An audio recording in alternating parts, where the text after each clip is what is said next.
Marasur gate M trust ಶಾಲೆಗೆ ಹೊಂದಿಕೊಂಡಿರುವಂತಹ Shri Vinayaka juice ಸೆಂಟರ್ನಲ್ಲಿ ಯಾರಾದರೂ ಸಾರ್ವಜನಿಕರು ಜ್ಯೂಸ್ ಕುಡಿದ್ರೆ ಆಸ್ಪತ್ರೆಗೆ ಹೋಗುವುದು ಗ್ಯಾರಂಟಿಯಾಗಿದೆ. ಯಾಕೆ ಅಂತೀರಾ? ಶ್ರೀ ವಿನಾಯಕ ಜ್ಯೂಸ್ ಸೆಂಟರ್ನಲ್ಲಿ ವಿಧವಾದ ಮತ್ತು ಎಲ್ಲಾ ರೀತಿಯ ಕೆಟ್ಟು ಕೊಳೆತು ಹುಳ ತುಂಬಿರುವಂತಹ ಹಣ್ಣುಗಳಿಂದ ಜ್ಯೂಸ್ ದೊರೆಯುತ್ತದೆ. ಹಣ್ಣಿನ ಜ್ಯೂಸ್ ಪ್ರಿಯರು ಯಾರಾದರೂ ಇದ್ರೆ ಒಮ್ಮೆ ಶ್ರೀ ವಿನಾಯಕ ಜ್ಯೂಸ್ ಸೆಂಟರ್ಗೆ ಹೋಗಿ ಜ್ಯೂಸ್ ಕುಡಿಯಬಹುದು.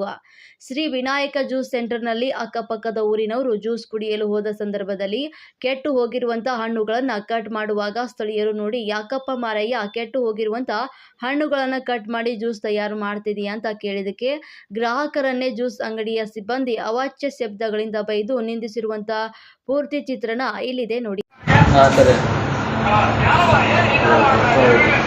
ಮಾತಾ ಬುದ್ಧಿ ಬಿಡ್ತೀನಿ. ನಮ್ಮ ಅಮ್ಮನಾಣೆ ಕೈ ಮಾಡಿಲ್ಲ, ನನ್ನ ಬಗ್ಗೆ ಗೊತ್ತಿಲ್ಲ, ನಿನ್ಕ ತಿಕ್ಕ ಮುಚ್ಕೊಂಡಿದ್ದೀನಿ, ಕೋಪ ಬೇಡ ಮಾಡ್ತಾ ಇದ್ದೆ. ಇನ್ನು ಮುಂದಾದರೂ ಕೂಡ ಸಂಬಂಧಪಟ್ಟವರು ಮರಸೂರು ಗ್ರಾಮ ಪಂಚಾಯಿತಿ ಅಧಿಕಾರಿಗಳು ಸದರಿ ಶ್ರೀ ವಿನಾಯಕ ಜ್ಯೂಸ್ ಸೆಂಟರ್ಗೆ ಭೇಟಿ ನೀಡಿ ಸಾರ್ವಜನಿಕರಿಗೆ ಶುಚಿತ್ವವಾದಂತಹ ಹಣ್ಣಿನ ಜ್ಯೂಸ್ ನೀಡಬೇಕು ಅಂತ ಸಾರ್ವಜನಿಕರು ತಿಳಿಸುತ್ತಾರಂತ ಕಾದು ನೋಡಬೇಕಾಗಿದೆ.